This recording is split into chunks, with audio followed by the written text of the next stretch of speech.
Welcome again to my class. In our last class, we learned about the calculation of sacrificing ratio and gaining ratio in case of change in profit sharing ratio among existing partner. And we also learned the valuation, the adjustment of goodwill, accounting treatment of goodwill. I am also again going to explain one question for the accounting treatment of goodwill, like there are three partners P, Q, R. The profit sharing ratio 1:1:1. Earlier they used to distribute their profits in 1:1:1, but now they have changed their profit sharing ratio, and their new ratio is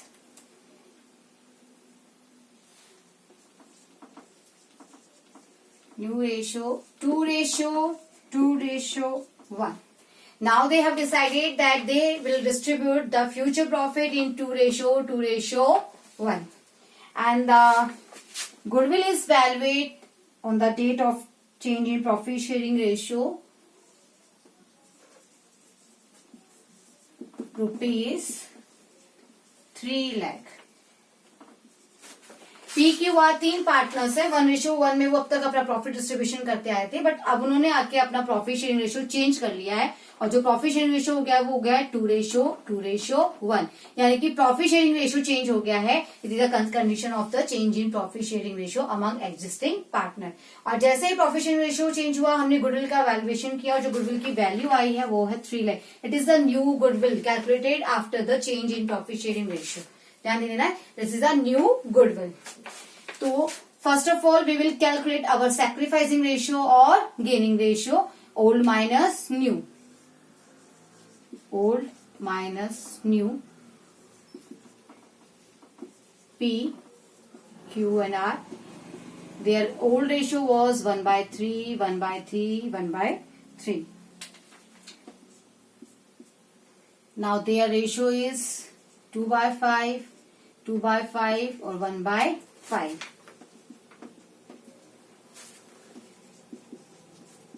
LCM is 15.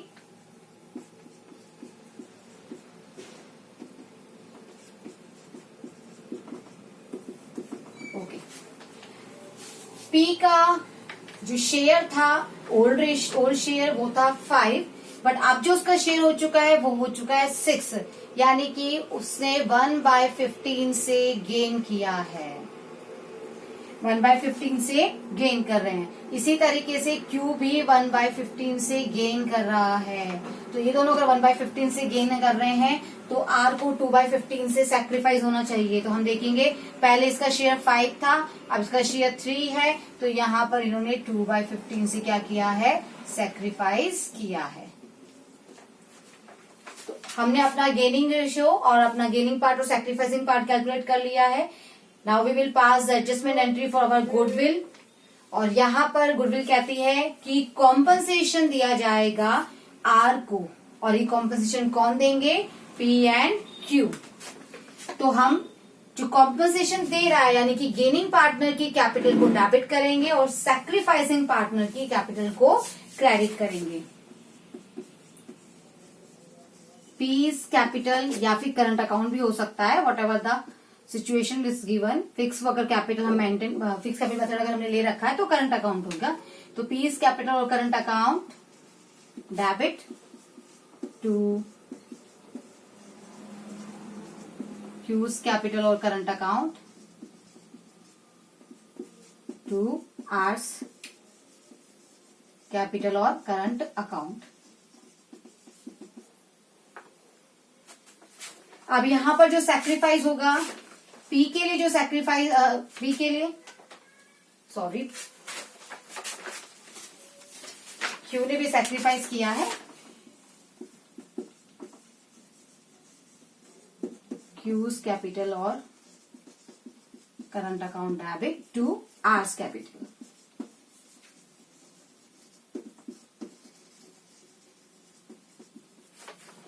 P को जो compensation देना है वो होगा 3 लाख का 1/15।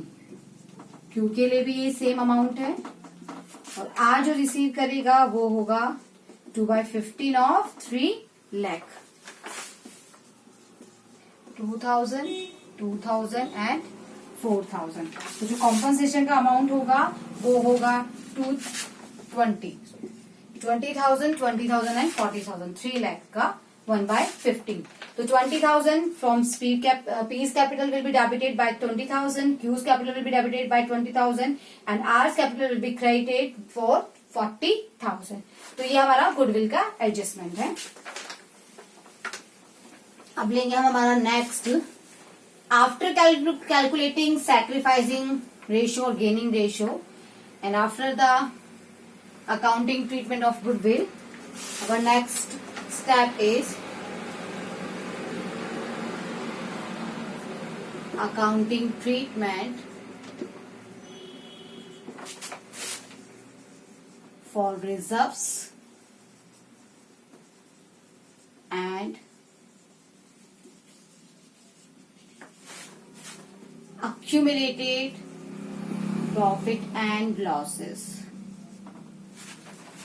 Accounting treatment for reserves and accumulated profit and losses.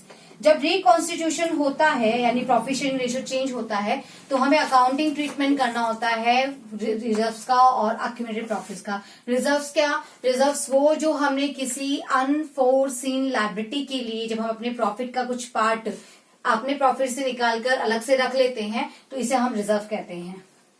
और accumulated profit losses यानी कि प्रॉफिट्स जो अब तक हम उनको, जो हमारा कलेक्टेड प्रॉफिट है जो अभी तक हमने डिस्ट्रीब्यूट नहीं किया है, तो इनका एडजस्टमेंट अब हमें किस तरह से करना है वो हम सीखेंगे। रिजर्व्स में आपके आते हैं, first of all I am taking reserves. Reserves में हमारे पास आते हैं general reserve,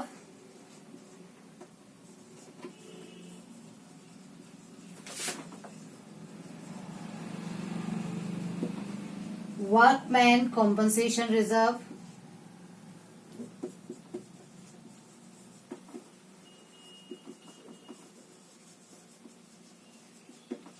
investment fluctuation reserve, और एक्यूमुलेटेड प्रॉफिट्स में आते हैं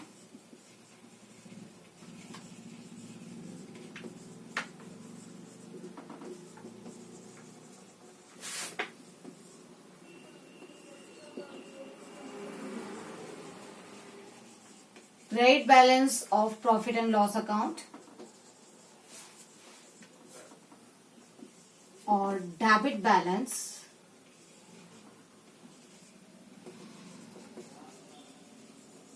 of profit and loss account।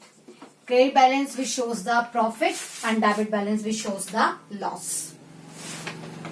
Reserves में आते हैं general reserve, workman compensation reserve and investment fluctuation reserve. तो चाहे रिजर्व्स हो चाहे एक्यूमुलेटेड प्रॉफिट्स हो, I am not talking about losses, only reserves और एक्यूमुलेटेड प्रॉफिट्स है, ये बिलोंग करते हैं, sorry, it should be distributed in the partners in their old ratio only. इन्हें हम पार्टनर्स के ओल्ड रेशियो में डिस्ट्रीब्यूट करते हैं।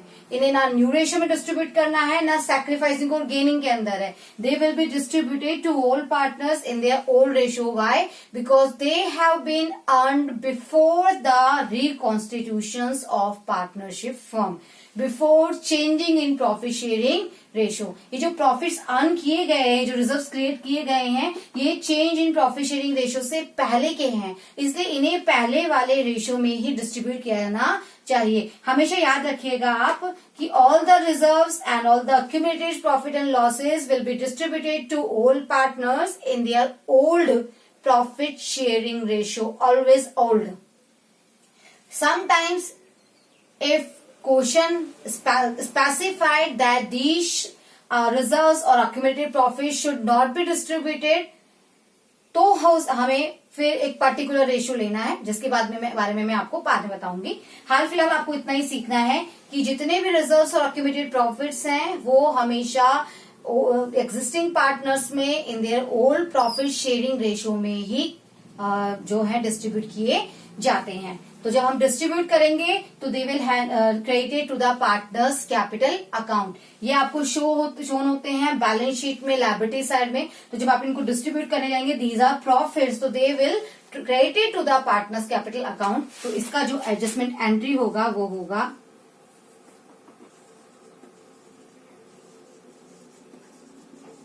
General reserve, workman compensation reserve, investment fluctuation reserve और P&L का क्रेडिट बैलेंस अगर है, यानी प्रॉफिट्स टू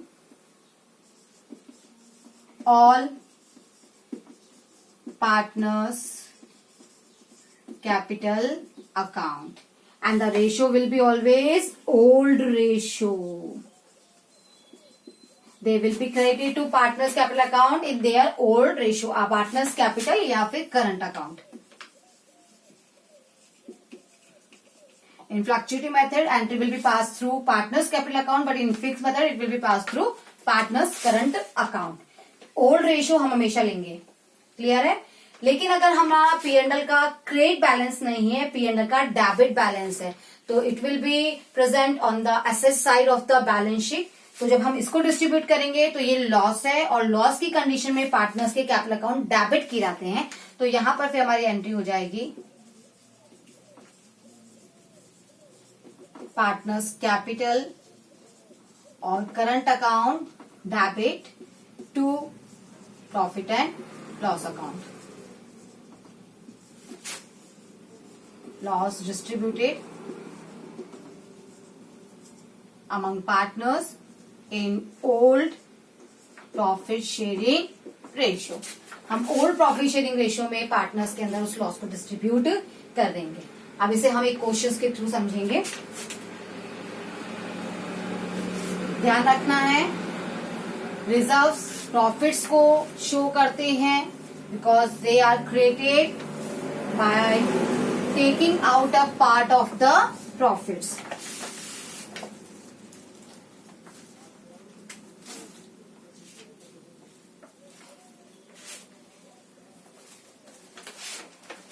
accumulated losses में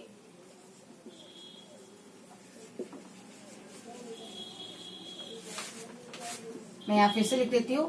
accumulated losses में P&L का डेबिट बैलेंस आएगा, और एक आता है एडवर्टाइजमेंट एक्सपेंडिचर अकाउंट और एडवर्टाइजमेंट सस्पेंस अकाउंट।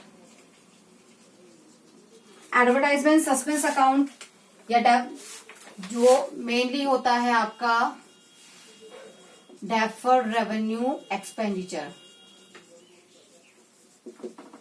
अगर आपके पास डेफर्ड रेवेन्यू एक्सपेंडिचर है तो these are losses, unamortize losses, so they will be transfer to partners capital account. इन्हें हमें यहीं क्लोज कर देना होता है by transfer to partners capital account. और ये लॉसेस हैं, so entry will be partners capital account debit to advertisement suspense.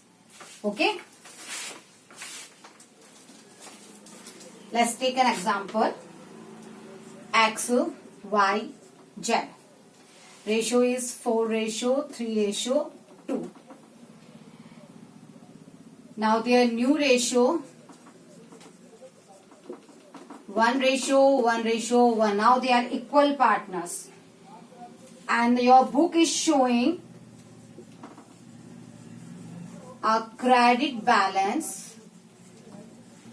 of P&L rupees 1,80,000 and balance in general reserve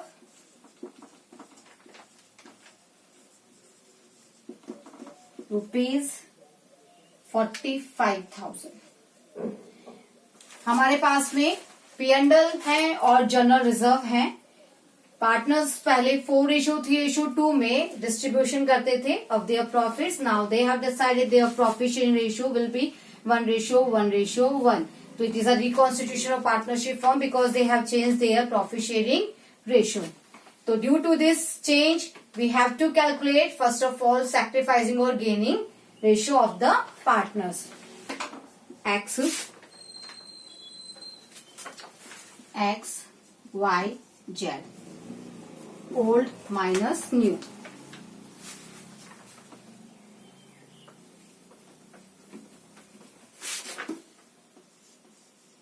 Old minus new. The old ratio is 4/9, 3/9, 2/9.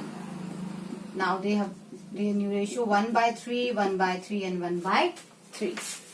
4/9 minus 1/3, 3/9 minus 1/3, 2/9 minus 1/3. We will take LCM. The LCM is 9. So 4 minus 3, 3 minus 3, 2 minus 3। X जो receive कर रहे थे 4, अब उनका जो share हो गया है वो है 3। तो यहां पर हमने देखा कि एक्स 1/9 से सैक्रिफाइस कर रहे हैं। वाई पहले भी 3 रिसीव कर रहे थे, अभी भी 3 ही रिसीव कर रहे हैं। तो यहाँ पर नो सैक्रिफाइस और नो गेन, ना तो उन्होंने सैक्रिफाइस किया है और ना गेन किया है। जेड जो है वो पहले 2 रिसीव कर रहे थे, अब 3 रिसीव कर रहे हैं। तो यहाँ पर 1/9 से इन्होंने गेन किया है। तो आपने देखा कि एक्स सैक्रिफाइस कर रहा है 1/9 से, तो जेड गेन कर रहे हैं 1/9 से। वाई को ना गेन हुआ है ना सैक्रिफाइस हुआ है। और हम जो ये एडजस्टमेंट एंट्री करते हैं ये हमेशा सिर्फ होती है gaining partner to sacrificing partner. जो गेन करेगा वो ही हमेशा कॉम्पनसेशन देगा, और जो सैक्रिफाइस करता है उसे ही कॉम्पनसेशन रिसीव होने करने का राइट है। जिसने ना गेन किया है ना सैक्रिफाइस किया है उसका कोई रोल यहाँ पर नहीं होगा। तो जो हमारी एंट्री होगी वो होगी X capital account debit to जेड्स कैपिटल अकाउंट। ओके, यहां पर मैं आपको गुडविल भी दे देती हूं। हमने गुडविल का वैल्यूएशन कर लिया है ₹90,000। Okay, we have calculate the goodwill ₹90,000। अब हमें यहां पर एंट्री पास करनी है P&L और जनरल रिजर्व के लिए। तो मैंने अभी आपको बताया कि अक्यूमुलेटेड प्रॉफिट्स और रिजर्व्स जो होते हैं वो एग्जिस्टिंग पार्टनर को उनके ओल्ड रेशियो में डिस्ट्रीब्यूट करके खत्म कर दिए जाते हैं। Why? Because they have been earn before the change in profit sharing ratio. हमने उससे पहले ये अर्न कर लिए थे, तो ये उस वाले ही रेशियो में, जिस रेशियो में ये क्रिएट किए गए थे उसी रेशियो में हम जो है इसे डिस्ट्रीब्यूट करेंगे। तो हमें पहले अपनी डिस्ट्रीब्यूशन एंट्री करनी है। P&L का क्रेडिट बैलेंस है, जनरल रिजर्व का क्रेडिट बैलेंस है, यानी कि हमें प्रॉफिट्स हैं, तो these will be transfer to partners capital account. तो अब पार्टनर्स कैपिटल अकाउंट इंक्रीज होने चाहिए और वो तभी होंगे जब मैं इनको क्रेडिट करूंगी। तो एंट्री होगी आपकी प्रॉफिट एंड लॉस अकाउंट। ये क्रेडिट थे अब तक, अब ये डेबिट हो जाएंगे for distribution. General reserve account debit 1,80,000 से एंड 45,000 से to X capital, Y's capital and जेड्स capital in their old ratio, that is 4:3:2. So these profits will be distributed among partners in their old ratio 4:3:2. So 1,80,000 plus 45,000, 2,25,000 will be distributed among the partners. तो यहाँ पर जो share of X आएगा that will be 1 lakh for 4/9, 75,000 3/9, and 2/9 for Z is 50,000. Okay, so we have distributed our accumulated profits and reserves. Now for goodwill decide the amount of compensation in the according to sacrificing or gaining part of the partners. तो यहाँ पर हमने entry की देखी थी कि हम X जो है वो compensation ले रहे हैं because he is sacrificing their share and Z is gaining, so he will provide the compensation. तो हमारी एंट्री होगी Z's capital account debit to X capital account. हम यहाँ Y को कंसिडर नहीं कर सकते क्योंकि Y ने ना तो गेन किया है और ना ही सैक्रिफाइस किया है।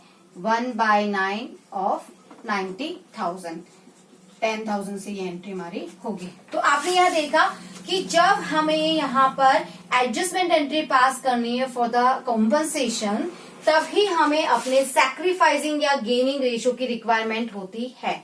लेकिन अगर हमें अपने ओल्ड प्रॉफिट्स को डिस्ट्रीब्यूट करना है तो हमें हमेशा ओल्ड रेशियो रिक्वायर्ड होता है। यहाँ पर हमें सैक्रिफाइस एंड गेनिंग रेशियो नहीं चाहिए, यहाँ पर हमें ओल्ड रेशियो ही रिक्वायर्ड है। हमें कई बार करनी पड़ सकती है ये एंट्री भी सैक्रिफाइसिंग और गेनिंग रेशियो में, पर वो सिचुएशन कुछ अलग है, हम उसके बारे में बात करेंगे लेकिन थोड़ा रुक कर। फिलहाल आप इतना ही जान लीजिए कि these without in the absence of any specification all the reserves and accumulated profits are distributed among the partners in their old profit sharing ratio. एक एग्जांपल और ले लेते हैं हम।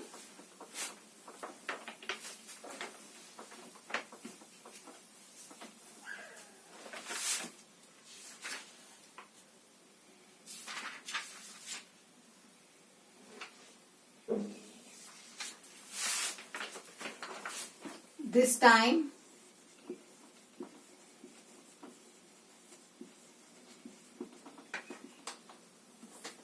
पार्टनर हैं A, B and C.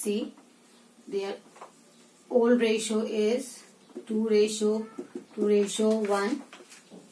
Now their new ratio is 2:1:1. And books are showing general reserve rupees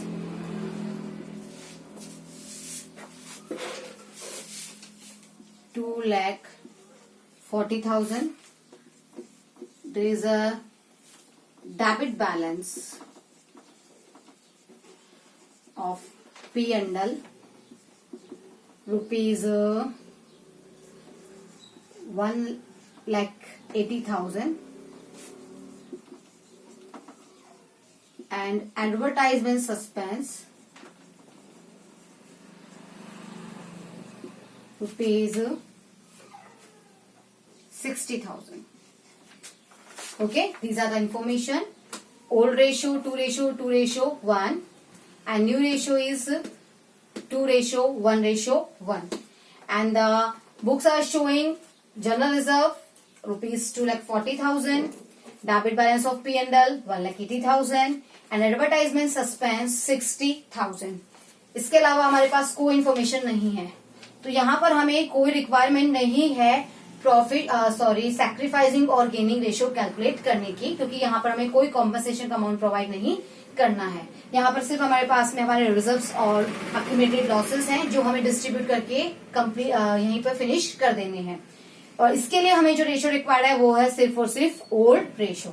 तो अगर question आपसे कहता है सैक्रिफाइसिंग और गेनिंग रेशियो कैलकुलेट करेंगे तो हम करेंगे, अदरवाइज हमें इसकी रिक्वायरमेंट नहीं है। हमें सिर्फ इनके लिए एडजस्टमेंट एंट्री पास करनी है और entry will B general reserve जो है वो आपके क्रेडिट बैलेंस रखते हैं, तो जब हम इनको डिस्ट्रीब्यूट करेंगे तो एंट्री हो जाएगी general reserve account debit, they will be credited to partners capital account. अभी तक वो क्रेडिट थे, डिस्ट्रीब्यूट करते वक्त मैं उन्हें डेबिट कर दूंगी क्योंकि वो ट्रांसफर हो रहे हैं पार्टनर्स कैपिटल अकाउंट में। पार्टनर्स कैपिटल अकाउंट में हमारे पास में है A's capital account, B's capital account and C's capital account.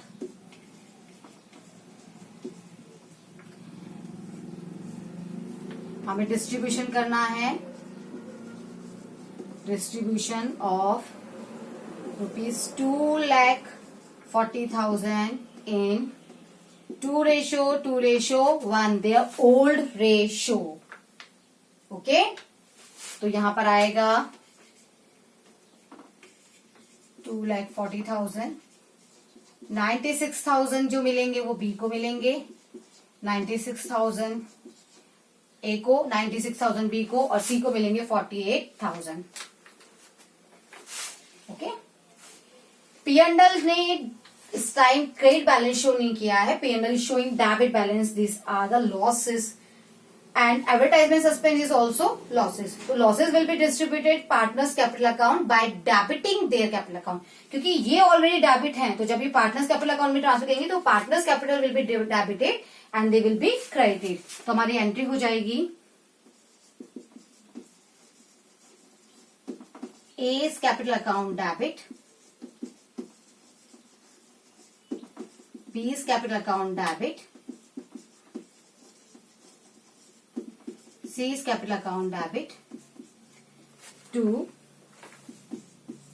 P under and to advertisement suspense. P under जो है 1,80,000 का एंड सस्पेंस जो है 60,000 का। तो टोटल 2,40,000 का जो लॉसेस है वो हमें डिस्ट्रीब्यूट करने हैं पार्टनर्स में। और जो रेशो होगा दिस टाइम रेशो, यहाँ भी रेशो वही रहेगा आपका ओल्ड रेशो 2:1। तो share of A is 96,000 in losses, B का भी 96,000 है और सी का हो जाएगा 48,000। ओके, तो today we learn that reserves and accumulated profits are always distributed in the partners in their old ratio. अभी हमारे पास में 2 रिजर्व बाकी हैं, हमारा वर्कमैन कॉम्पनसेशन रिजर्व और हमारा इन्वेस्टमेंट फ्लक्चुएशन रिजर्व। इन रिजर्व्स के बारे में हम अपनी नेक्स्ट क्लास में पढ़ेंगे। Thank you so much.